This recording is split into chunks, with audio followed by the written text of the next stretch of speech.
ako gukubura baragatorera. Hari inama ndanga itorera ko gukubura yemwe riri gujundika amatama ngo inama ndanga ntiyantoye.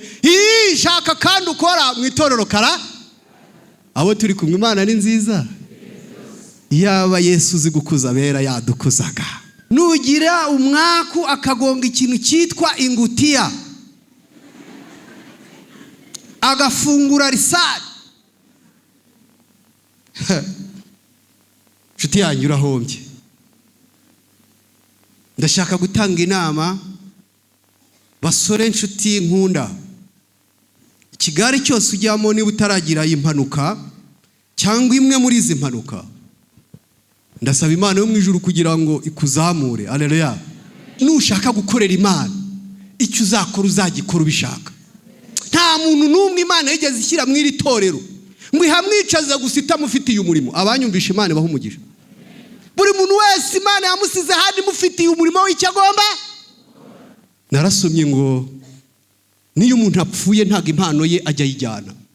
Niyo yimutse akava ku rusengero akagenda, yimuka Imana yabyemeye ikazana abandi bazasigarana. Nta muntu upfa ngo impano ayipfane. Ariko reka mbabwire, kuri kwanga gukorera Imana ko hari igihe uzabishaka bika, hari igihe uzashaka gukorera Imana byange. Ariko igihe agahenge kagihari dukwiriye gukorera Imana inzira z'ikigerwa. Iyo ni imidugudu y'ubuhungiro Uwiteka yagiye asiga za Gisozi, akayisiga za Gatsata, akayisiga za Muhimba, kuri Jari bakahafunga, ariko akahasigira imidugudu y'ubuhungiro. Nuko tukaza tugahungira hano, Imana yacu igahabwa icyubahiro. Abashoboye kutujinyora no kutuvuga yo bashaka bakavuga, ariko nibyo bajya bavuga umunwa Imana yawushyize hejuru ngo ujye uvuga ntitwabarenganya. Ariko natwe turacyari mu ruhande rw'Imana yacu. Kwiringira TV, ubutumwa bwiza kuri benshi, gukizwa kwa benshi. Matayo 24 umurongo wa 14. Rero ari ubwa mbere njaha ku Gisozi, se buraciyemo igihe kingana icy'ababyibuka mpavuyera.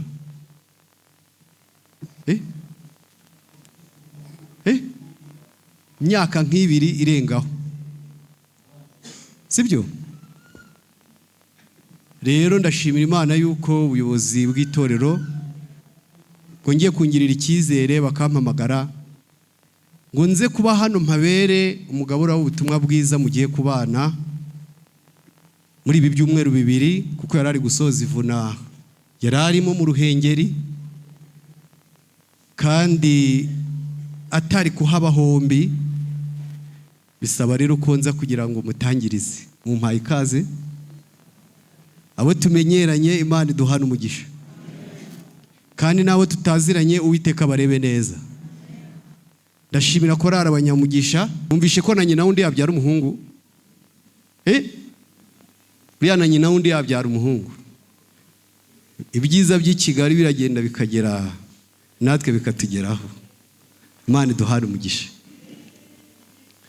Mperuka hano dusoza amavuna, hari abizera twabatije. Nagize amatsiko yo kureba mu ivuna twakoraga hano abizera babatijwe nsoza amavuna. Hari n'umwe waba gihari nazamure turebe. Aha, haguruka bwana. Imana iguha umugisha. Mu myaka 2 uracyahari. Ibigusunika byaraje, ugumemo. Nta wundi. Reka nezezwe n'uriya. Imana iduhana umugisha. Buriya n'uriya wari wanzanye kiriya gihe kuba gihari, kuko umuntu umwe Imana yahabwa icyubahiro. Tugiye mbere yuko tuganira, ndashaka kubanza gutanga inama ku bantu b'abasore n'inkumi baduteze amatwi. Abasore bantega amatwi cyane n'urubyiruko. Buriya mwababyeyi mwe nugira umwana w'umuhungu ukagira ingorane agakora agisida akagonga akagonga ibintu bitatu cyangwa muri kimwe muri ibi bintu bitatu ngiye kubabwira, uzaba wahombye. Kandi abasore bari hano munyumve neza, mwirinde cyane kuri ibyo bintu bitatu ngiye kubabwira. iyi mpanuka ya gisida irahari cyane kuva ku bana b'imyaka 12, 14, 15 kuzamura. Nugira umwaku umwana wawe akagonga cyangwa se agakora gisida akagonga umwotsi, ntago ari uw'imodoka nshatse kuvuga, mwabumvishe se? Ku mugongo w'ingona kumugarura bizagora. Nugira umwaku umwana wawe agakora impanuka akagonga imifuniko, ntago ari y'indobo nshatse kuvuga, ubwo ni imifuniko y'iki? Ifuniko y'amacupa. Cyane abana b'abahungu bari kujya mu kigare, amahirwe akabacika. Ubwo muri 3 hasigaye bingahe? Ntibabwire nkihorere. Nugira umwaku akagonga ikintu cyitwa ingutiya agafungura risari, nshuti yanyu urahombye. Ndashaka gutanga inama basore nshuti nkunda, ikigare cyose ujyamo niba utaragira impanuka cyangwa imwe muri izi mpanuka, ndasaba Imana yo mu ijuru kugira ngo ikuzamure. Haleluya. Utagonga iya gisida, utayikora, kuko ushobora gutakaza amahirwe atazagaruka na rimwe mu buzima. Imana iduhane umugisha.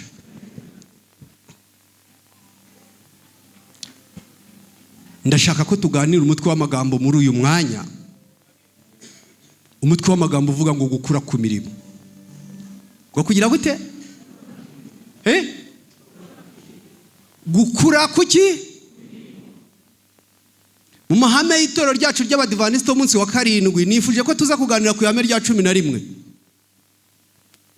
Ha torero amahame yacu 28, ndashaka ko tuganira ku ihame rya 11, ihame ryitwa gukura. Murabizi ko mbere yari 27 bakaza kuza kongeramo irya 28, ntibarigira irya mbere, ntibarigira irya 28, ahubwo barigira irya 11 ryitwa gukurira muri Kristo. Haleluya. N'abatari babizi mu bimenye. Ariko buri umuntu agira igihe cy'igihagararo cy'imyaka yo gukura, yego, akava mu bwana akagenda kura, akanagaragaza ibimenyetso byo gukura. Haleluya. Niko n'umwizera wageze muri iri torero agomba kugira ibyo akuraho. Ndashaka kuza kukubaza, ubu wowe umaze gukura kuki? Mu byo tugiye kuganira umaze gukura kuki? Ariko cyane uyu munsi ndashaka ko tuza kuganira ku kintu cyitwa gukura kuki? Ntabwo mwanyumvishe. Ndashaka ko tuza kuganira ku ngingo yitwa gukura ku mirimo. Haleluya. Hari igitekerezo kimwe ngiye kubaha, ni cy'umukecuru umwe wari waga mu iteraniro nk'uku nguku, akabona korali ziraririmba, akabona abadiyakoni baraturisha, ariko akajya ashaka ikintu azakorera Imana akakibura. Igihe kimwe aza gushaka, arati uko byagera kose ngiye gushaka nanjye icyo nzajya nkora muri iri torero. Ntukicare imboko boko. Igitabo cy'insinzi y'ubwo kiravuga ngo amaboko yicaye ubusa Satani yashakira iki? Kandi turi kwiga gukura ku mirimo. Maze uyu mukecuru bari kuvuga amatangazo kuri urusengero, hari ikibazo cy'uko gutegura gukubura hanze bari barabihariye abantu bitwa abakobwa, nibo bakuburaga, ariko bakaba nta mwanya babibonera. Gukubura wari umurimo mwiza Imana yari yarabatoranirije kugira ngo bazakoreraho ngo kuri urwo rusengero. Ariko buri gihe bakaza bagasanga ntihakubuwe, ariko abadiyakonikazi kuko bashinzwe kuzinduka basanga hadakubuye, bakagerageza ubwo se si muri kubyumva, kwegezayo utwatuma abakuru b'itorero batari bubatuke, kubera ko bapanze ku isabato itsinda rizakubura ntirigenze rite. Maze mu matangazo bagiye kuvuga amatangazo bakavuga bati turashimira, ariko bajya gushimira bakoze isuku ryo bakarisimbuka kubera ko isuku. Rimwe rero haza kuza igiharamagara kiri mu mwuka w'Imana. Haleluya. Haba ati turashimira bakoze ariko n'abatarakoze tugenje gute. Ariko hari umukecuru wicaye mu iteraniro arirwa senga ati Mana ndagusabye wazambabariye ukampa umurimo nanjye muri iri. Haleluya. Maze uyu mukecuru agiye kumva yumva cya giharamagara cy'umukuru w'itorero kiravuze kitumva abakobwa batakubuye, harya ngo babyita gukoza isoni. Ati ngiye no kubavuga amazina. Uri umukobwa ukaba wicaye muri iryo teraniro wakubika umutwe hasi. Uri umubyeyi ukaba wicaye mu iteraniro wabati umwana wanjye bagiye kugenza gute, kumusenya. Maze umukecuru yumva baravuze bati ikibazo kiri kuri urusengero cyananiranye nuko kugenza gute. Maze aragenda agura imyeyo, isoko ryaremye. Kuwa nyuma akazinduka kare mu gitondo akagenza gute ngo bwacyaga yahakesheje. Haleluya. Maze ngo hari abantu bamunyuraga hari gukubura bafite abana b'abahungu cyangwa se bafite abasore, bakabaza batese ku cyuyu mukecuru akubura kwa runo rusengero nta bakobwa bahari. Buryo bari gutambuka baravuga kuki aba bakobwa bari uyu mukecuru akubura n'inkumi ziba mwari rusengero bimeze bite. Maze umubyeyi umwe ufite umwana w'umukobwa aza kumva bari kugenda banegura abakobwa bo ku rwo rusengero. Aragenda abwira umukobwa we tumva rero mbabwire uko byagenda kose mugenje mute. Numvishije abantu bari kuvuga ngo uriya mukecuru ko ari ukubura abakobwa baba mwari rusengero. Bari barabyemeye cyangwa bari barabyanze. Maze uyu mukecuru ako kazi abarakifatiye gukura ku mirimo. Abakobwa baza guterana mu itsinda ryabo rya Mifemu Junior baravuga tumva rero nubwo twirirwa twarasebye byararangiye tugiye gushaka ukuntu uriya mukecuru tumwambura iriya nshingano yacu yafashe. Haleluya. Baragiye bafata imyeyo aho mukecuru yayishyiraga maze barayihisha. Kuko mukecuru yazindukaga ntago bashoboraga kuzinduka nkawe. Maze barangije guhisha imyeyo mukecuru aje buri imyeyo ajya gutira mu baturanyi araza arahakubura. Haleluya. Nushaka gukorera Imana icyo uzakora uzagikora ubishaka. Nta muntu n'umwe Imana yigeze ishyira mu iri torero ngo ihamwicaza gusa itamufitiye umurimo. Abanyumvisha Imana baho umugisha. Buri muntu wese Imana yamusize handi mufitiye umurimo w'icyo agomba. Narasomye ngo niyo umuntu apfuye ntago impano ye ajya yijyana. Niyo yimutse akava ku rusengero akagenda yimuka Imana yabyemeye ikazana abandi bazasigarana. Nta muntu upfa ngo Imana yipfaye. Imana ijya guhamagara Eliya ngo imujyane mu ijuru. Abasomyi ba Bibiliya. Haleluya. Yabanje gutoranya umusimbura witwaga nde.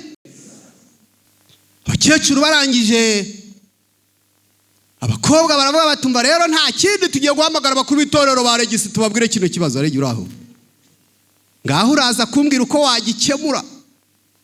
Abo turi kumwe Imana ni nziza. Baragenda babwira umukuru w'itorero ati dushaka kutwiyamira uriya mukecuru aradusebya arakubura bakatuvuga turashaka kugira ngo umusabe umubwire gukubura agenze ate. Bari banarakaye n'imyeyo twarayihishe twafashe ibyemezo byose byaranze. Aregi ngaho gikemure. Reka mbabwire uko umukuru w'itorero yagikemuye. Yagiye yegera mukecuru aravuga ati ko abakobwa uri kubabangamira ukaba ushaje ugeze mu za bukuru watwemerera gukubura ukabireka ko noneho babyemeye. Umukecuru aramubwira ngo nagafashe bari he. Nagiye kugafata baragenje gute. Bari barabyanze ndabyifatira. Abo turi kumwe Imana ni nziza. Maze kubyifatira bo bakomeza bari muri ibyo, none baje kubinteraho. Nayoberaga banyibiraga imyeyo bakayihisha, burya ngiye kugura 3 kandi nzahakubura mpaka mvuye. Mukuru w'itora ajya kubwira aba bakobwa ati muraho yemwe bakobwa, mukecuru yagenje ate?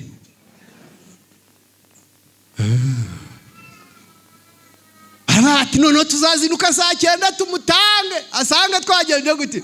Ariko reka mbabwire, kuri kwanga gukorera Imana ko hari igihe uzabishaka hari igihe uzashaka gukorera Imana byange, ariko igihe agahenge kagihari dukwiriye gukorera Imana inzira z'ikigerwa.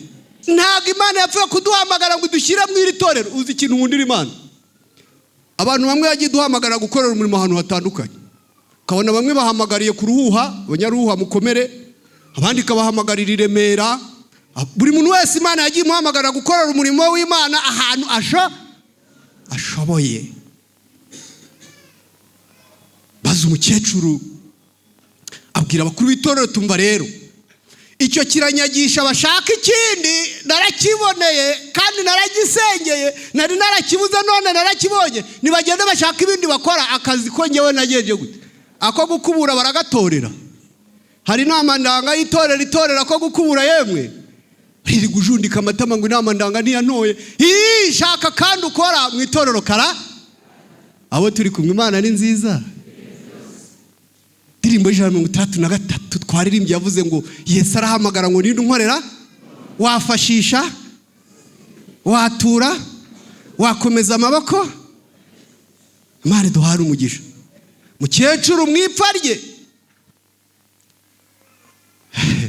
Reka mbabwire, muzi yuko umukuru w'itorero yaganije inama y'itorero, mu nama y'itorero akayibwira ikibazo gihari. Havamo umubyeyi umwe uzi umwuka w'Imana aravuga ati mbareka mbabwire, bari abakobwa nubwo bari kubishegera ntago bagenza bite, ntago babishobora, ntago babikora nk'ukuriya. Haleluya, muraho.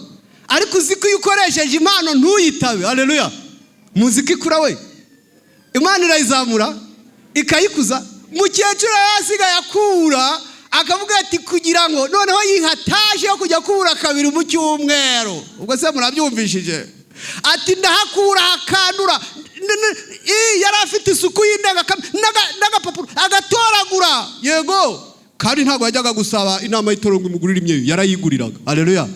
Maze mu ipfa rya mukecuru bavuga batuma turahombye. Haleluya. Duhombye umuntu w'iki? Agaciro ko kuba umuntu w'Imana. Duhombye umuntu w'Imana. Ubu se ko kukuntu yakuburaga. Yego, tuzabona undi muntu uzajya ubikora nk'uko yabikoraga. Ariko nababwiye ngo iyo umuntu apfuye ntabwo impano ye agayijyana arayisiga. Ariko abahanga mu kuyifata, mukecuru akigenda bari bayibonye, bari kuyifatira. Ariko ibyo ngibyo byaravugwaga ntibabyumve. Yego, kandi nyamara ibyo gukora byari bihari. Imana yacu ihabwa icyubahiro. Abantu bo kuri Moriya bari hano, muzamure turebe. Nimuhumure natwe rurafunze, ariko muzahakubure kugeza Yesu agarutse.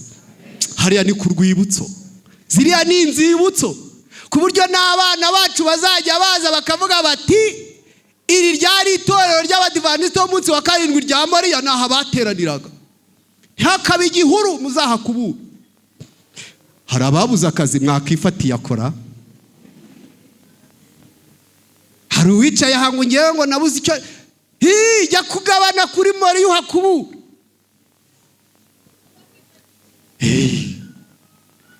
Iyo ni imidugudu y'ubuhungiro Uwiteka yagiye asiga za Gisozi, akayisiga za Gatsata, akayisiga za Muhima, kuri Jari bakahafunga, ariko akahasigira imidugudu y'ubuhungiro. Nuko tukaza tugahungira hano, Imana yacu igahabwa icyubahiro. Abashoboye kutujinyora no kutuvugayo bashaka bakavuga, ariko nibyo bajya bavuga umuntu Imana yawushyize hejuru ngo ujye uvuga ntitwabarenganya. Ariko natwe turacyari mu ruhande rw'Imana yacu. Mukorera Imana yacu izaduhemba. Ntabwo umuhati wacu ari ubusa ku mwana. Nubona warabuze icyo ukorera Imana, uzapfukame wibwira uti nanjye ndashaka kugukorera. None nagukorera iki? Izagushakira akazi kandi kara. Icyo nshaka kubabwira, nta muntu n'umwe waje muri itorero hari abagiye gutangira gukora itsinda ryo gusenga ry'umugoroba na mu gitondo iki cyumweru ndetse n'igitaha. Aha hazavugirwa ubutumwa bwiza, uzararike. Haleluya. Nuwo n'umurimo, ugende ujye kurarika, uhamagara abantu babwira uti nimuze Yesu arabakunda. Igihe twatangiraga amavuna igihe kimwe badutegetse kujya kurarika, bamwe baravuga bati iyo mpano si yacu. Ndavuga nti reka nyigerageze nanjye ndebe ko yaba iyanjye. Maze njya kurarika, umubyeyi umwe yaje kuba umudiyakonikazi ariko yarimutse nta kibi wacu. Ndavuga uzaze mu materaniro yacu y'ibyumweru 2 nje kukurarika. Arambwira ati niba ushaka yuko nzaza mu materaniro y'iwanyu uzaze kumpingira. Haleluya. Kandi guhinga ntabwo ari byo nakoraga icyo gihe. Karambwira ati niba unyeneye uzaze. Bari barabahaye imirima mu gisirikare. Ndamubwira nti ndagukeneye nzaza. Abadaheruka guhinga ntimwabimenya guhinga biravuna. Twaramanutse turahinga nka saa 4 numva icyo mu nda gishatse, kandi ndindira ngarambwira ngo turataha, ahubwo mbona tangiye ikindi kivi.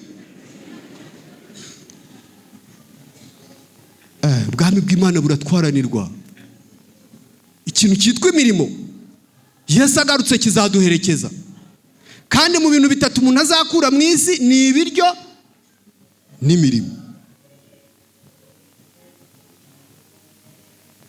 Turahinga mbona saa 5 zirageze, numva wapi biranze.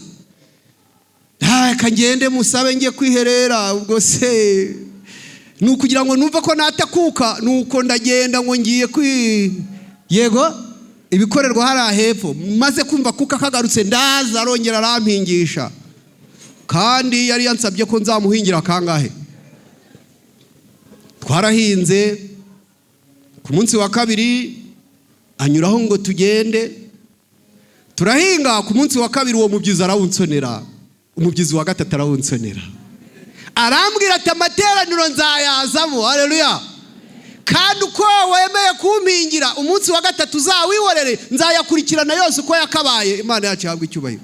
Maze arayakurikirana. Ngize Imana igihe pasitoro yari kubamanura mbona nawe baramubatije, yaje guhinduka umudiyakonikazi mukuru wacu, ariko ubu yarimutse nta kihaba.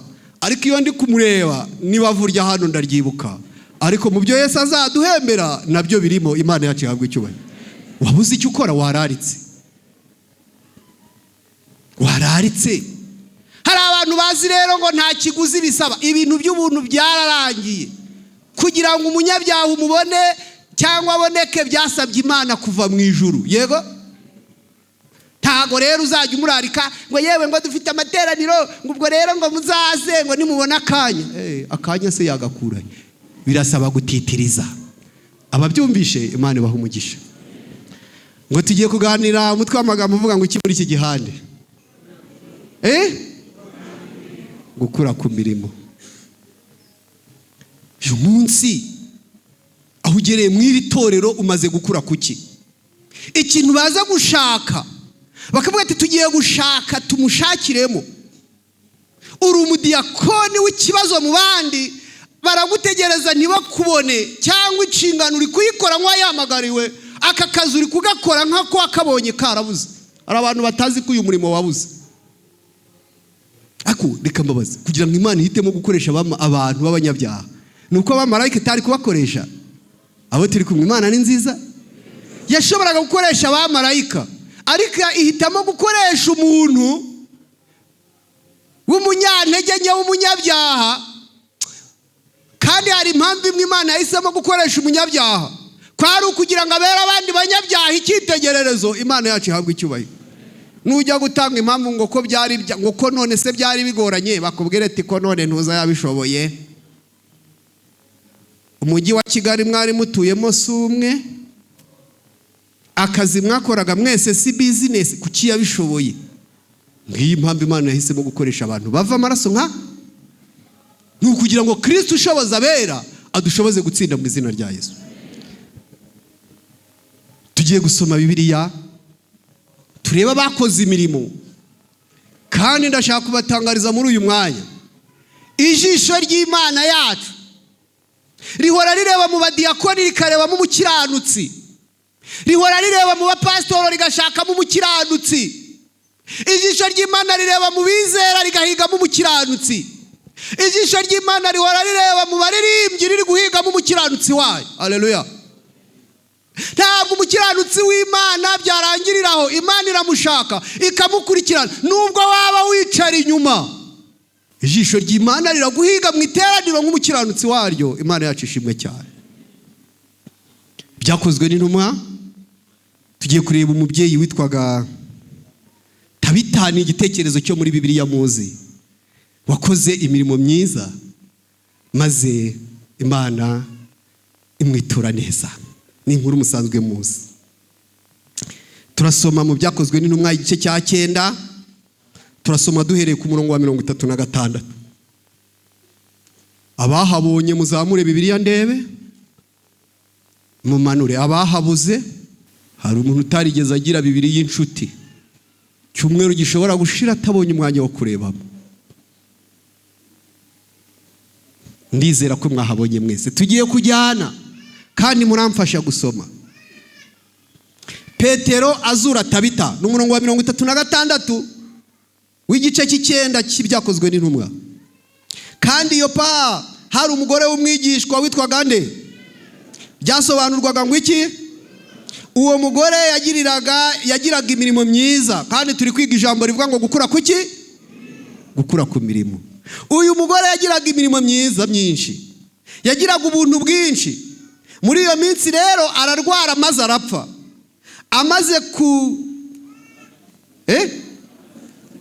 Bamaze kumwuhagira bamushyira mu cyumba cyo hejuru.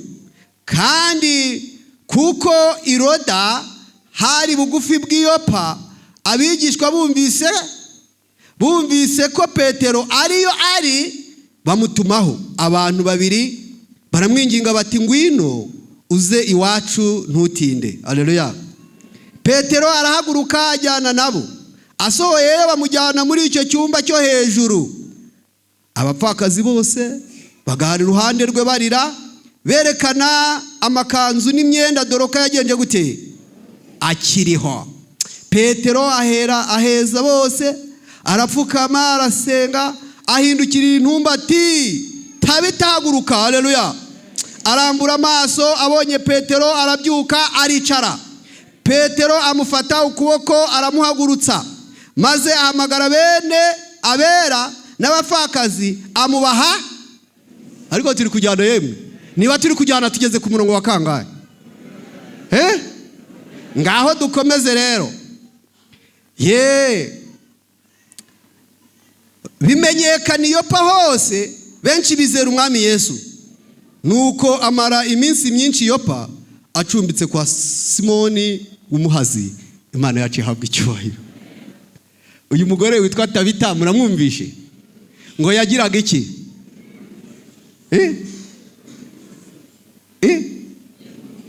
Ngo akadodera abapfakazi iki? Ariko umufuka w'umuceri wawe aho ntuburyo ukawurangiza nta muntu uhayeho n'ikiro. Muraho neza.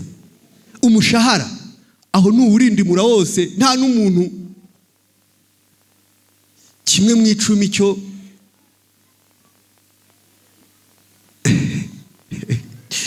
cyo simbizi. Ariko se ndi kwivugira ku mirimo myiza. Umushahara hari ntuwurya wose ukawurangiza nta muntu n'umwe ukugiriyeho iki? Uwiteka gutije iteka umufuka w'umuceri ukawurya ukawurangiza. Imyenda yanze abana sera, aho ntaga amakositimu ari 3 uturanye n'umuntu. Muraho? Mundamutse we, muraho neza? Imana ni nziza. Yaba Yesu uzi gukuza abera yadukuzaga, akatuzamura maze akatugeza ku gikuriro gikwiriye abera, akadukuza maze mu mirimo. Haleluya. Kuko mu bizaduherekeza tugiye mu ijuru twasomye ngo n'imirimo izaba irimo.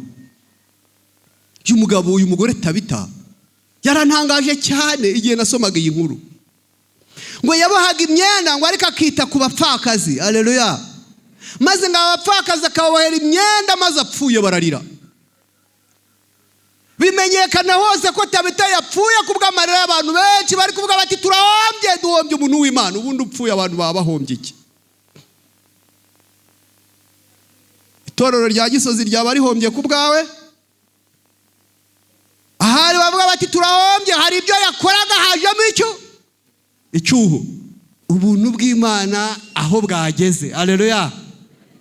Abantu b'Imana baraguka, ariko Uwiteka ahabwa icyubahiro. Haleluya.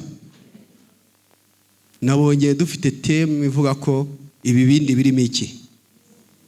Niyo nsanganyamatsiko yacu.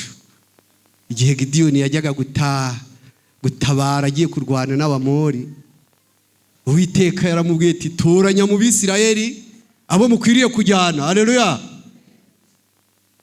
Ntabwo Imana izubakisha bose. Maze atoranyamo bose arabajyana. Uwiteka ati ni benshi. Ntabwo ati bwari benshi rero ndashaka kugira ngo ngusabe ubagabanye.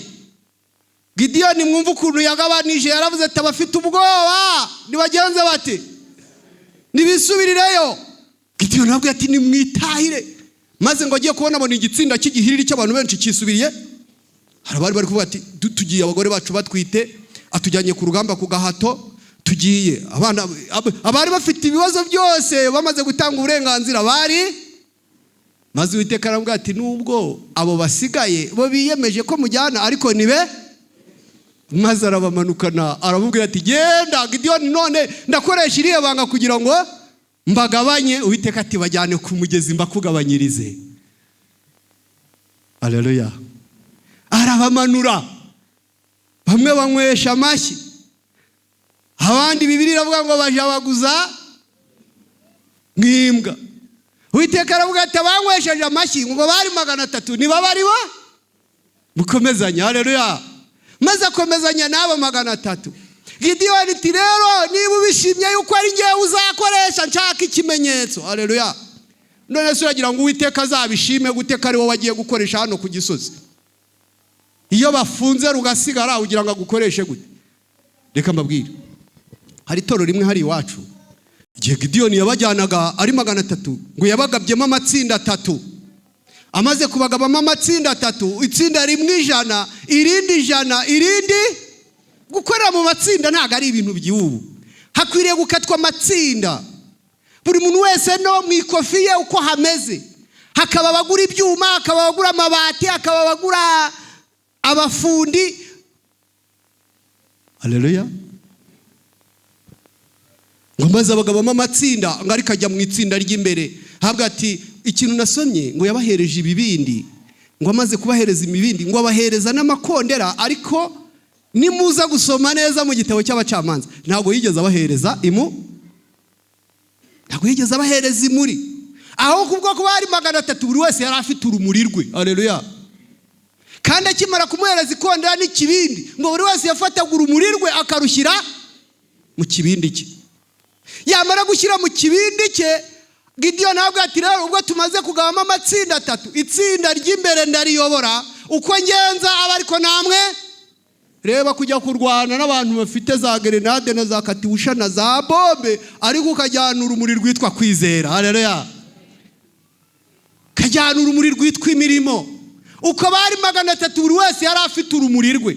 Kuko impamvu Gideyoni atasizemo ntago tunganya impano, ahubwo buri wese yashyiragamo impano ye akora akoresheje ubushake bwe. Imana yacu yahabwa icyubahiro. Uyu munsi wowe urumuri rwawe n'uruhe waza kumurikisha hano ku Gisozi? Kabati nsizemo urumuri mu kibindi, nanjye njyanye n'abandi kandi ntabaranye nabo tuzanesha. Imana yacu ishimwe cyane. Washyira mu ruhi, ariko Imana yo mu ijuru ibakuze ku mirimo, kuzamure ikuvane uko hari ibintu twakuzeho. Umuntu wese agenda agira ikintu akuraho. Niyo Uwiteka yaragufashije ukabona ukuze ku nzoga, ukabona ukuze ku bagore, uyu munsi ukaba abana bari kumwe ukavuga ati nimwinywere ngewe ibyo ngibyo narabirenze ndi umuntu w'Imana, Uwiteka akakuzamura akagukuza ukabona kugerera ku gihagararo cy'uko ushobora kureba ingutiya z'abandi tumva izo si izanjye. Uwiteka aguha umugisha. Uwiteka akakuzamura akagukuza akakugeza ku gihe wumva. Ariko ntabakurira rimwe, ntabakurira rimwe. Utazajya ugenda ugira ubw'ibiti imigeri ngo abarya ibinyama ngo mwebwe ngo mukuwe mu bwoko bw'Imana ngo ubu birarangiye murapfuye birarangiye. Niba Uwiteka amaze kugukuza akakugeza ku gihagararo cyo kuba utari kuzitamira, sengera n'abandi Uwiteka azabagirira neza. Arakicaye ku ntebe y'imbabazi ngo akuze buri wese bitewe no gushaka kwe. Arashaka kukugeza ku gihagararo gikwiriye abera. Arashaka kugukuza nk'uko yakujije Tabita, haleluya, akagira imirimo myiza ikandikwa. Kandi iyi mirimo myiza ya Tabita ntago yapfuye kwizana gusa, yayikomoye mu kuza akiga ijambo ry'Imana, maze igihe amateraniro ashonje akagambirira akavuga ngo nanjye hari icyo ngiye kujya gukorera Imana. Ndagusaba cyane kugira ngo muri uyu mwanya nawe ugambirire icyo ujya gukorera Imana. Somo risoza twasomye riravuga ngo kuko riri muri Tito igice cya 2 umurongo wa 11 n'uwa 12. Riravuga ngo kuko ubuntu bw'Imana buzanira abantu bose agakiza bwagenje gute? Bwarabonetse. Ngo butwigisha iki rero? Ubwo buntu bw'Imana buzanira abantu agakiza bwarabonetse kugira ngo butwigishe kureka kutubaha iki no kureka gukunda iki. Ariko muranyumvi turi kumwe, mumfashe ndi gusoza n'iri somo tugiye gusorezaho. Kuko ubuntu bw'Imana buzanira abantu bose agakiza bwagenje gute? Yemwe abaririmbyi baririmbye ngo uri hejuru y'amajuru yose, uri Imana ukwiriye gupfukamirwa. Niyo yadutaburuye idushyira ku isi iduha umwanya kugira ngo mu gihe cyacu tuyikorere. Ndayisaba kugira ngo igukuze ku mirimo, kuzamure nawe wumva ufite ishyaka ryo kuvuga ati ariko ko mutaduhamagara ngo mutubwire ibyo dukwiriye gukora, murabona nta bikenewe bihari. Haleluya. Nubona bakwihoreye uzihitiremo icyo ugomba gukora. Ubuntu bw'Imana buzanira abantu bose agakiza bwagenje bute? Ariko Yesu yarabuduhaye yemwe ngo buri kutwigisha iki? Kureka kutubaha iki no kureka gukunda ibyi. Imana yo mu ijuru muri uyu mwanya itwongerera imbaraga, iduhe kwakira ubwo buntu bw'Imana bwabonetse, iduhe kudukuza itugeze ku gihagararo cyo gukorera Imana twumva tunezerewe tutinuba tudahatwa. Kandi nawe ugambirire tumva nanjye ngiye gushaka ukuntu aho mbona hari icyuho cy'intebe nyigure ntawe ubimpase, aho mbona hari umukeka washaje nanjye nzawugura. Nagize Imana bavuga utumeza two gushyiraho amazi n'ibitabo. Ndagusabye Mana ngo nanjye unkuze nguru utwo tumeza dukwiriye guhesha Imana icyubahiro, maze igihe tuzaba dushaje bazavuga bati tutumeza twari twaraguzwe. Shyiramo izina ryawe. None turashaje kandi nta kibaha, tuzakura undi muntu w'Imana waza akagura utwo tumeza. Ihitiremo icyo ugomba gukora, Imana yiteguye kugukoresha mu izina rya Yesu. Amahoro y'Imana abane namwe, kandi Uwiteka kugira neza abagirire neza, abambika imbaraga abageze ku gihagararo gikwiriye abera, kandi buri wese amukuze ashingiye mu gushaka kwe. Niko gusenga kwanjye mbasabira nanjye nisabira mu izina rya Yesu. Mbese muri iri teraniro hari umuntu waba yagambiriye mu mutima akavuga ati nanjye Mana ndashaka kunkuza, ukankuza ku kintu kijyanye n'imirimo myiza? Abaye hari yahagurukira ku birenge bye nta gahato, maze tugafatanya gusenga. Imana iguha umugisha, Imana ikongerera imbaraga, Imana ikurebe neza. Kandi ntabwo nguhagurukije, iyo mbaraga y'Imana iguteye guhaguruka ugambirire bihereye none uvuga ati nanjye Mwami ndashaka gukoreshwa, kandi ishimire gukoreshwa. Imana yo mu ijuru ibahe imbaraga, kandi bahitiremo kubw'amahitamo yanyu gukura ku mirimo mu izina rya Yesu. Mana yacu ikomeye, murengezi wacu Yesu Kristo, urera urakiranuka, izina ryawe rihabwa icyubahiro.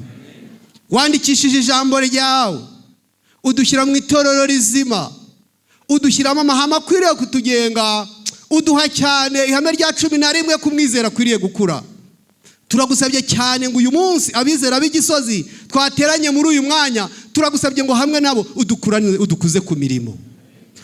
Ubwo dushoje umwuka w'Imana ntasohoze, akomeze kuba umwigisha w'imitima yacu, kugira ngo imigabo n'imigambi iduteye guhaguruka duhagurukanye ahangaha ibi imigabo yo kuguhesha icyubahiro mu izina rya Yesu. Kwiringira TV, ubutumwa bwiza kuri benshi, gukizwa kwa benshi. Matayo 24:14.